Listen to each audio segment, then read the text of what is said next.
Hello everyone, I hope you're doing great. Today we will learn about the phrasal verbs. Please open your books on page 44. Enjoy the lesson. Phrasal verbs are very common in English, especially in more informal contexts. They are made up of a verb and a particle, or sometimes two particles. The particle often changes the meaning of the verb. Below we see two examples with the verb call. The first, I called Jen to see how she was. So the meaning of the verb call in this case is to telephone somebody. In the second sentence, we see call conjoined with the particle of, which develops a different meaning. They've called off the meeting. Call off, in this case, means canceling the meeting.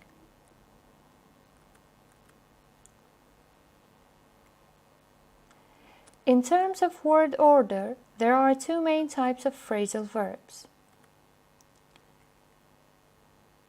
Separable. With separable phrasal verbs, the verb and particle can be apart or together. We see examples. They've called the meeting off. So we separate the verb and the particle. We add something between these two words. I'll pick you up from the station at 8 p.m. Please, can you fill this form in? Some phrasal verbs cannot be separated. Even when there is a pronoun, the verb and particle remain together. So these are the inseparable phrasal verbs. We see examples.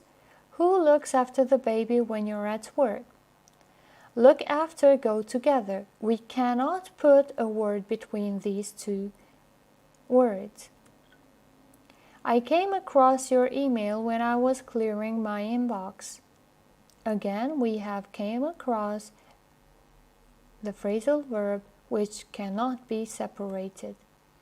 I get up at 7 a.m.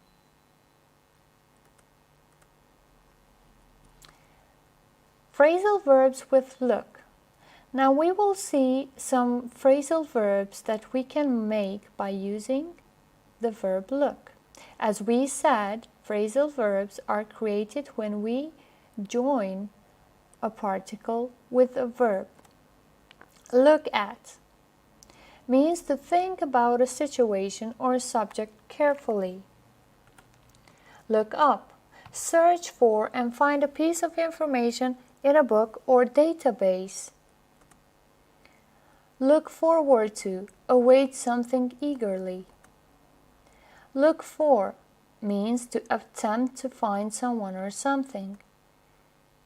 Look after, taking care of someone or something.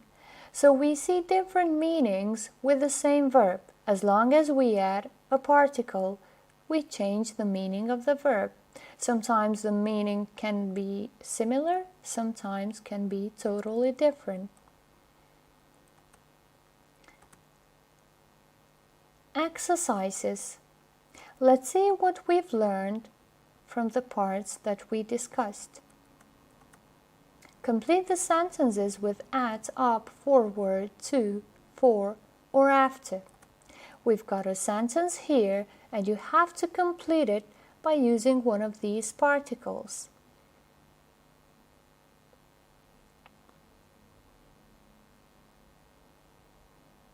And the answer might be like it follows. I'm looking forward to the concert next week. We've got the second sentence. Wow, look, we've got a gap there. That's sunset. How would you fill this gap? Which of the particles would you use in this case?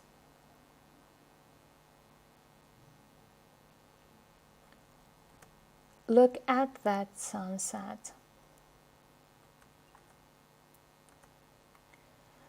That plant is dying. You don't look, we have a gap which you are going to complete by using one of the particles above it well enough. So try to complete it.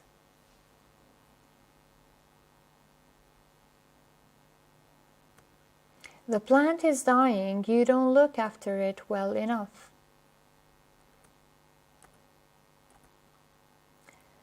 John's lost his wallet.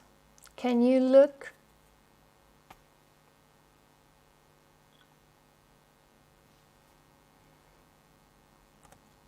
Can you look for it, please? Homework. When you go home, please try to complete page 34 on your workbook. We've got the exercises about the phrasal verbs. Thank you for your attention. I hope you got the lesson well. We will see you next time with the other lesson.